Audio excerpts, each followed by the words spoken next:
Welcome everyone to the LFMS Marketing Symposium. I have the honor of having the most beautiful woman on the planet here with us today, Beate Chattel. I love her name. I have to say it a million times, Beate Chattel. She's so gorgeous and so divine. And she's here today with us. And she's going to talk with us how to grow your business and scale it and just make it massive. So welcome. Thank you so much for having me, Angela. I'm really excited to be here. Me too. I'm really excited to have you. And it's afternoon time for us here. It might be morning or evening for you when you're watching this. So we are excited and all revved up and ready to go. So Beate, do you mind sharing with us your story? I think it's so profound to hear your story and where you came from and why you started your business and where you're at now. Oh, absolutely. So I am the typical classic black sheep, unruly child, and I come originally from Germany. And there was this moment, when I went through the school system. So Germany has 3 different school systems. So there's the high school system, which is comparable to high school. There's a middle school system, which I went to, and then there's the other school system. And as I'm preparing for what's available to me after I go through this particular school program, I talk to somebody who gives me an aptitude test, and everything in Germany is very serious, including aptitude tests. Okay. So she asked me, she says, are you afraid of heights? And I said, no. And then she says, do you mind being outside? And I said, no. And then she says, do you mind carrying, and schlepping? I said, no, I'm young, I'm fit, why wouldn't I? So the aptitude test said I should have been a roofer. Oh. Not that there's anything wrong with a roofer, but that's not exactly what I had in mind for my career. So what I did is instead, I became a photographer. And that's kind of where I learned very early on that the things that sort of the regular path or the straight and arrow wasn't my thing, that I would probably, be right on, but it wasn't what they said it was going to be. And so there's this moment where I'm now a photo assistant and I'm on a glacier in Switzerland. And my job was to bring in the helicopter, where at the bottom of the helicopter was this Audi Quattro that was being photographed. I was schlepping. I was outside and I was definitely on top of a mountain and not afraid of heights. And I'm thinking to myself, the aptitude test was right. The conclusion of the aptitude test was wrong. And that, Angela, I took that away with me. And then I immigrated a couple years later, after I then became the photo editor of Elle magazine.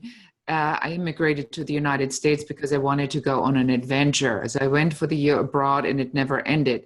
I ended up in Los Angeles. I became a representative for hair, makeup, and stylists. And then I started a production company and a photographer representation. And that kind of went for a little bit. And it's probably like a lot of your listeners are experiencing on how business goes. You go ahead a little bit and then somebody takes out the frying pan and whoosh, you get a hit over the head, and then you fall back, and then you work really hard again, and then something else happens, a frying pan comes out and whoosh, so you keep kind of turning in circles and circles. And I eventually was able to get this business to about a $1 million revenue business, which is pretty good. Great. And I had this really funny feeling about one of my, my employee at the time, and I fired her, and I find out later that I fired her about 2 weeks too late. So she had come up with my key vendor with this plan on how they were going to run a business, which was my business, just without me. And so I sued them because in Germany, what you do when you're being wronged, you have to make it right? Because Germans must be right all the time. And I didn't realize that the first $20,000 the attorney are asking you to pay are really not a retainer for many months, but that's really a retainer that lasts you for exactly one letter, which is the original complaint. And then they come back and they want another 20,000 and another 20,000. So I'm racking up this debt like there's no tomorrow, and to fight these two guys. And I realized too late that they are actually insured under an errors and omission clause from Farmers Insurance. And so I'm going like, well, so there's me and there's a whole insurance company that does not want this case to go to court and want to squash it, because if a photographer rep would sue a photographer for misappropriation of trade secrets, now they had a precedent case for all the other reps that are constantly being screwed over by artists who are not always, the best business people. So now September comes around, and September is usually when my production season starts, and I was fully booked from September to March. I mean, literally my production business was working for Mercedes-Benz, for BMW, for Levi Strauss, for a lot of the really great clients. And they came from Europe to produce with me here in Los Angeles. And so I had about $500,000 worth of production volume on the book. And I'm thinking, yay, I'm going to make it. Cash flow is coming in. I can fight this. And then I wake up one day and it is September 11th. And that was the day. And with the towers went my business. I mean, I was out in 24 hours, Angela. Within 24 hours, everybody canceled. So what do you do when something like this happens? So I try to get the business back. It's not working. The production business is gone. The representation business is gone. But I had this idea about putting together, stock photography syndication for interior and exterior photography. And then, and you, like when you go to the bank and you see the beautiful image of that kitchen or the house, and it says, do you need to remodel your home, or do you need a line of credit? That would have been one of our photos. Or when you go and you open People magazine and you see this beautiful home story of a celebrity, that was sort of the side effect of what I had encountered with these photographers, because I was able to secure the top A-listers in the industry, because I used to be a photo editor at Elle magazine. So I knew who they were, I knew how to approach them, but I didn't have any money. So the lawsuit settles and it is zero. I mean, I was by the time $110,000 in debt. I got my settlement, I paid my attorney, I paid everything off, and then I was at zero. I mean, it was like nothing ever happened. I spent a whole year for nothing. So I started zero again. And I have this great idea, but I can't really make it happen because I don't have any money. So I go again into debt. 10,000, 20,000, 30,000, 40,000, 50,000, 60,000, 70,000, 80,000, 90,000, $100,000. But I have this great idea, but it's game over because I don't have any more money. And then I fly to Germany to drum up some business, and my father has a stroke. It's just that my father didn't have a stroke. My father had pancreatic cancer. And within 6 weeks, my number one fan, my biggest supporter, my friend, my everything, my advisor, my dad died in my arms. And now we are at the funeral, and I pick up my phone. There's a phone call from my office in Los Angeles. We've been served a notice from the landlord that had bought the building, saying that we had to vacate the premises or else. So I'm losing the house. I'm losing my office. I have no money. I just lost my dad. So it's kind of like my worst case scenario just happened. So I fell on my knees and I raised my fist against God, and I just screamed at him for about a minute. And I said, if you have a plan, this would be a really good time to fill me in, because I just didn't get it. It's like, what the heck was going on here? So in the meantime, however, I had written a business plan, and a very desperate letter to the President of the United States back then, George W. Bush. So what do you know? I get a letter from the White House. And the letter from the White House said that the president sends his best wishes. Yes, sure. I'm sure he never even touched this letter. But what this letter did is it put me in touch with the Small Business Administration. And then I had a meeting with the SBA. They helped me to reformulate my business plan and to find an underwriter for a loan. And so we restructured my debt, which freed up my line of credit, which allowed me to get to break even within only 3 months after that. And then we became the world leader within a very short period of time, selling these at-home stories in 79 countries all over the world. And that got the attention from a company that is privately held by Bill Gates. And they said, can you tell us how you do this? And I said, no. If you want to know how I do it, you have to buy my company, because that's what girls do. They set boundaries and then they enforce them. And so they said yes. And that's how I sold my company for millions of dollars to Bill Gates only 18 months after my worst moment. That is such an amazing story. I am so glad you shared that story. That's amazing. So tell us about now. Tell us about what you do now. Right. So now, since then, I realized that there is, especially for women, very little sort of straight information when it comes to business. And I created a brand called The Growth Architect, where we help with a system which I call the 5-star success blueprint in how to grow, build, and scale businesses. Because I have, I do this for many other entrepreneurs, where I teach how do you take this idea and how do you really grow it? Because a business is like a living, breathing thing. So it goes in very specific steps. So this 5-star success blueprint has, as I said, 5 stars, 5 steps that need to be done in order. And that's what I do. So I do one-on-one coaching or consulting with my clients. I do run online programs and a live event that is specific to selling. And I work with some organizations and companies that want to bring that entrepreneurial thinking into their business to help them, understand what that even is and how to do it. Well, that's amazing. So how, from the time that Bill Gates bought your company to the time that you basically have this online presence, how far of a time span was that? Well, after I sold the business, they first made me an offer to come on as a senior director. So I did that for about an additional 2 years.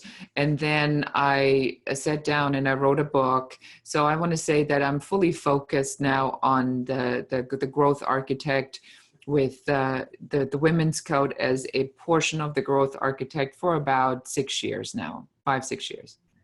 So, you went from and this is really important, and I feel so moved to ask you this, because there's women of all walks of life, of all areas of business in watching this symposium. There's women that still work a job and are working a part-time business. There's some that have small businesses. There's some watching this at multi-million-dollar businesses all around. But the one thing I think that we all have in common is, how do you stay motivated? And you just shared your story. Like, you were at your worst, you raised your fist to God. And I believe in God. And I've been there. Like, I've been there, different circumstances, but the same feeling. Like, you're just so frustrated. You don't know where to go. So how, like, we all have, I think, our secret sauce, but to some extent, but for some of us, it can be a struggle at times. How do you motivate yourself? Like, how do you truly stay motivated when you hit those times of like, darn it,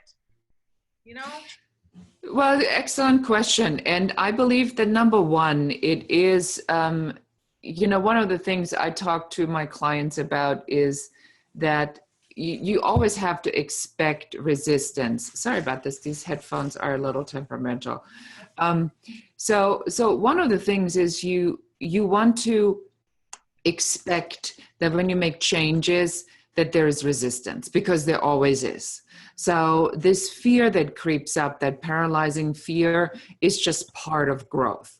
And I prefer to look at it as a opportunity to identify where my boundaries are, because they are my boundaries right at this very moment. So if I want to stretch beyond these boundaries, then I need to make the change, but I can't make the change because I'm afraid of making the change. And just this year in February, and I had shared this on my blog post, I was at a very well-known coach at an event about high-end ticket selling, and I had a full-blown meltdown on live stream. I mean, crying and sobbing.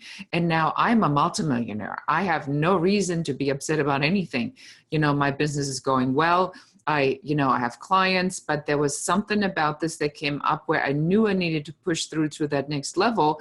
And I felt that barrier, that boundary, and the fear was just paralyzing. And I remember, and she's talking about your self-worth and valuing yourself and the contribution you're making. And I'm feeling this like ball coming up, and it's in my stomach and in my throat. And then finally it's coming up and I can't stop it.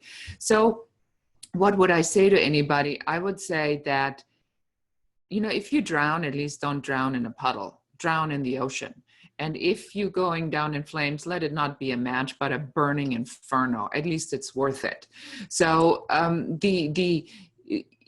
in business, oftentimes, the reason the changes don't happen is because the changes are being made that are so small and so incremental that there really is no significant difference on whether you put in $100 or $500 in your advertising budget, because maybe it'll require like $5,000 for the budget. Or you looking for the freebie option and you have exhausted all the whatever free or $400 options of courses, but what you really need is the $1,000 or the $2,000 course from somebody who is reputable to take you to that next level. So it is about that mindset of investment. And sorry about that, I thought I had to turn that off. So it's about that mindset, that investment that you're making in really in yourself, and trusting that you are here to share that message or to be in service of whatever you feel compelled to be here for in the beginning. So if you really truly feel in your heart that there is something you're here to share, and that you're here to make an impact, to make people's lives better, to have people enjoy themselves more, laugh more, feel better, feel healthier, whatever that might be for you, if you truly feel that, then you're going to have to go through some trials and tribulation, because, we talked about God. So what God does, or what the universe or spirit does, it says, how badly do you want it? And then you go, I do. And then there comes the test, and people throw in the towel. But clearly you didn't want it bad enough, because that tiny little obstacle was already enough for you to throw the towel. And then the question comes back. It's like, how bad do you want it? And you say, I want it really bad. And then the answer is, prove it.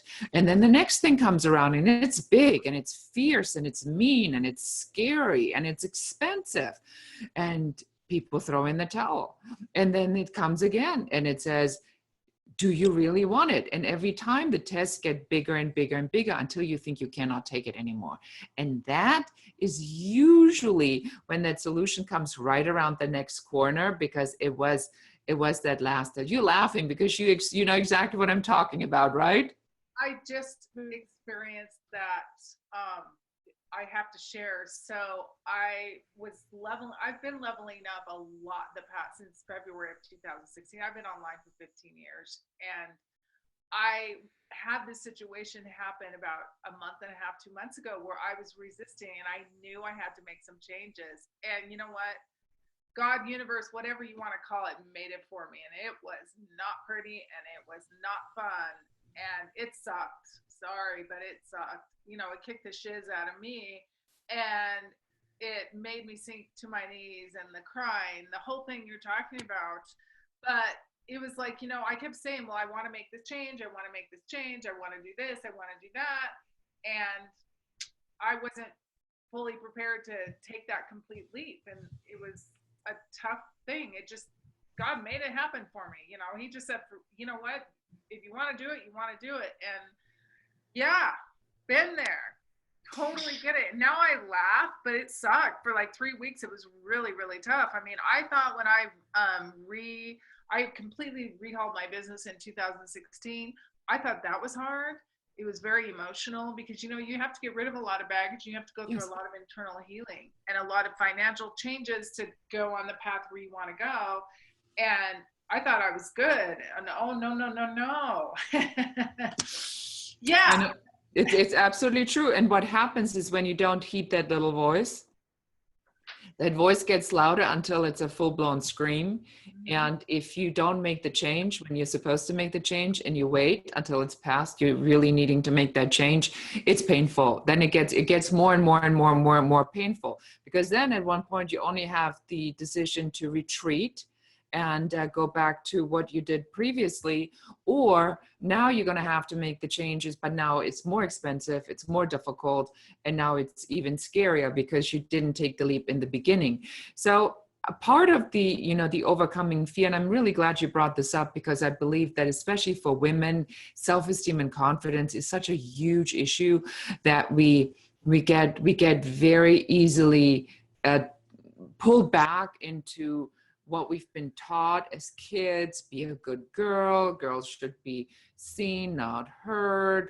Don't brag about yourself. You know, I mean, we are being filled with all these things. Nobody ever said to us, hey, Angela, why don't you like take the room and just tell everybody on what all the best things are about you and why you're so amazing and so brilliant.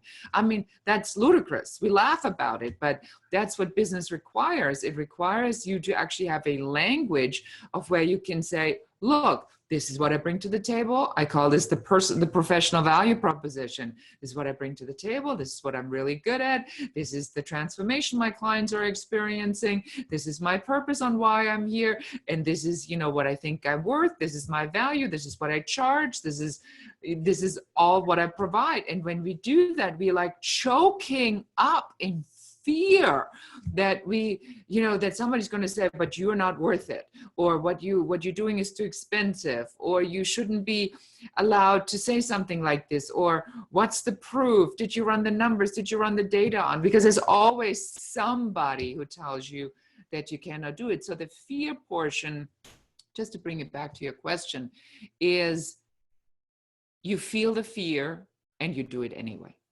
Yep, you do. So I have another question for you, and I think this is really important for women because you've gone through, you've gone from your worst point to a high point, selling your company, and now you run the growth architecture. How do you deal with your family life? And for me, that's a really it's touch and go every day. I have 3 teenage boys, 2 dogs, and my husband and I have been married for 19 years, and it can get chaotic running your own business and having a family. And or just, extended family, nieces, nephews. How do you deal with it? Well, number one, I wrote a book about it called Happy Woman, Happy World, because when I sold my company and I became the senior director at this organization, I realized that, women really struggle really, really big time with the work-life balance.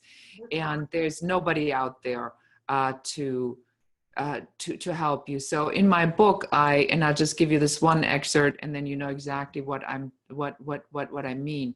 I call this the superhuman paradox. So what we fall prey to is that we look at our girlfriend who's the great chef, and all her meals are amazing. So that's our standard for cooking. Then we have our other girlfriend who is an amazing gardener, and she is the now her garden is the standard for our gardening.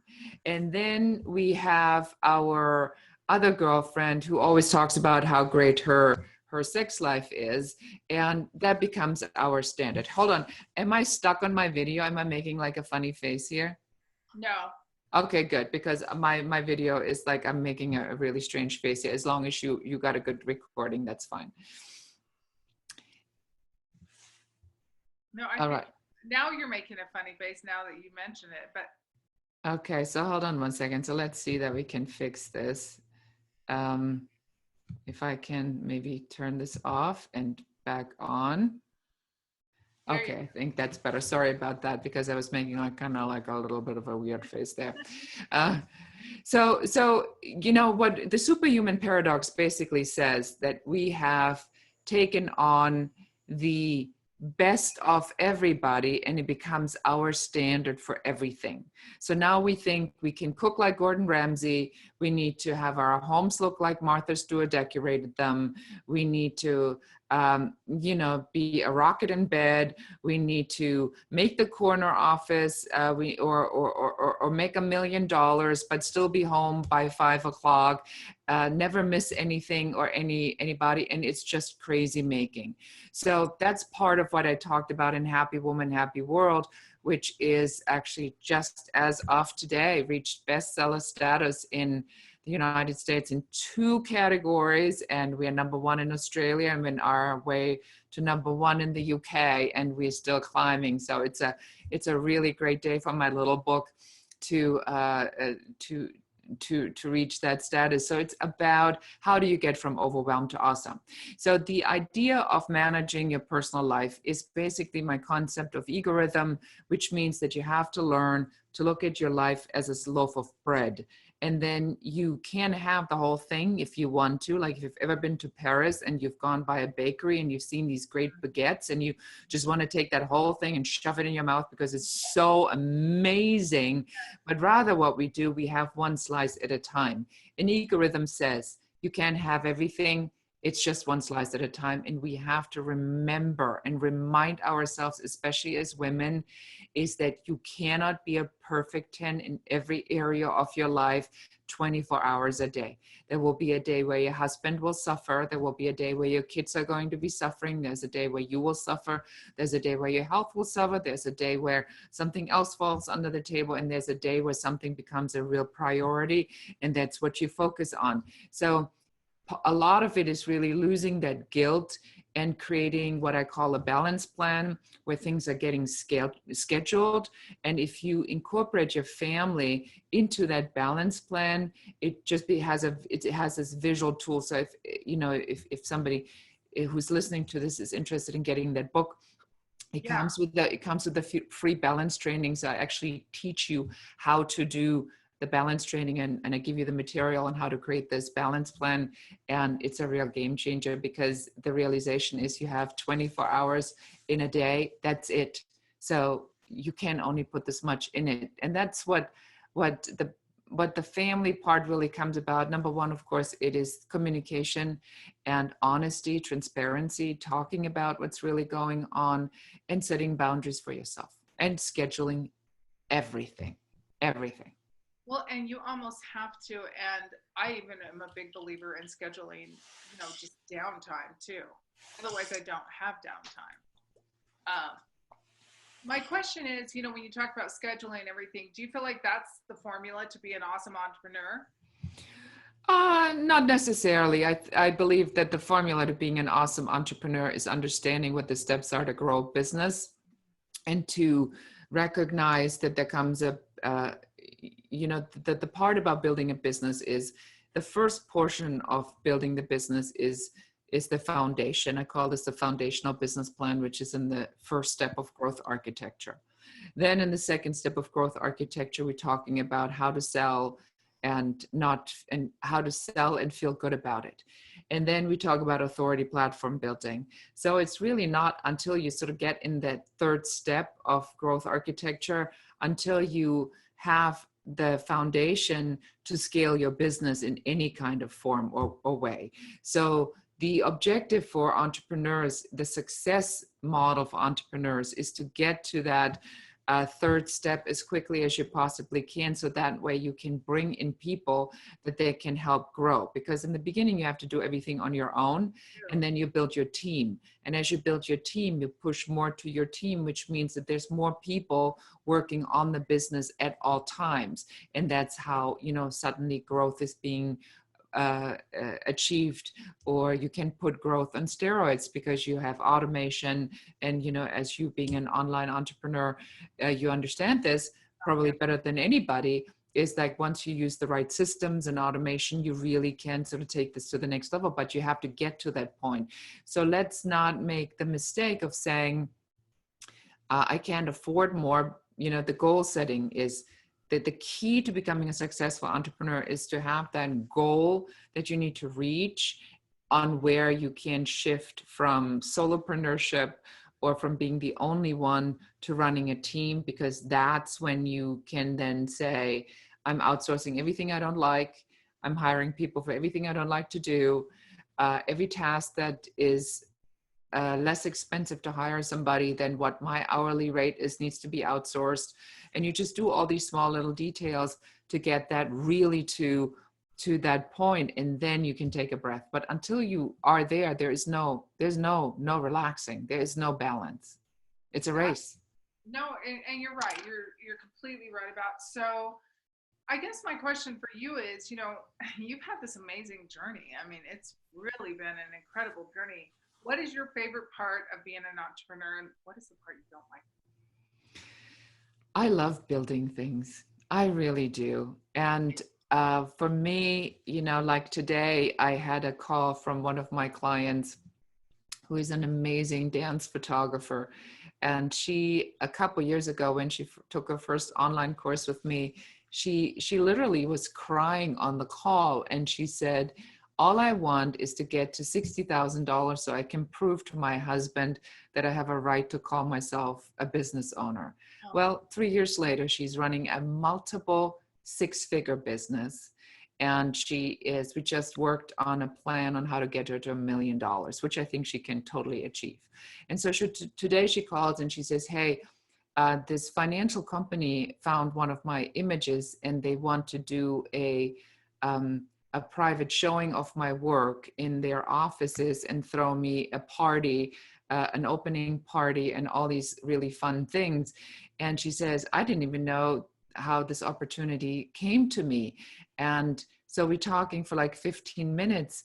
And, you know, and to me, you know, this is really the best part about what I do, is to witness the transformation on how somebody who has just had this little business suddenly is really stepping into their ownership of running an organization in a big time. And suddenly these big things happen, and suddenly big opportunities, and you know, and they're prepared because they work by the 5-star success blueprint. So they have the foundation. So she's not rattled at all. She just needs a couple of pointers and she's good. She knows exactly what to do. That is the best part about being an entrepreneur, is to share the knowledge and take as many with me as I possibly can. I love that. That's amazing. So if there's one thing that you could tell women that are watching this LFM Marketing Symposium today that they could take away and walk away and either implement right now or like first thing tomorrow, that one thing, just one golden nugget, even though you've shared a zillion that are amazing and yours really roused me, what is that one thing that you would share with us? I think the biggest thing, the tangible takeaway is, number one, it is, number one, you have to be really a poker player. So you know, I see this all the time, but when women are in business and when men are in business, there really is a difference. There is a huge difference. There's a huge difference because, you know, men, you know, another client of mine, you know, she is applying for a board position, and then she was asked, and then the guy just ripped her apart in his letter. And suddenly she lost her self-confidence. So I helped her draft a letter that was factual, and he had to basically retract everything he had said. And, you know, he says, wow, he says, I never get letters like this or well thought out responses like that. So I believe that, number one, do not be intimidated, like, ever, because everybody else is just as clueless as you are. They're just hiding it better. Number two, the key to really making tomorrow count more than today is that tomorrow morning you sit down first thing and you decide what the goal is that you want to reach. Because then what happens is every action you take from here on forward becomes a step toward that goal. And then you reach that goal. But if you do not have that goal to reach, if you just get up every day and you do your everyday routine and you don't ever work on another different, bigger project, nothing will ever change. Then you'll be in that hamster wheel. So the key, the tangible takeaway, and what made me so successful, you know, and I had 13 years of this where it just kept coming and kept coming and kept coming. But I never, ever gave up on the idea that I had a purpose and a right to be here. And when my ship came in, so I didn't have like little tiny little sailboats that came in the meantime.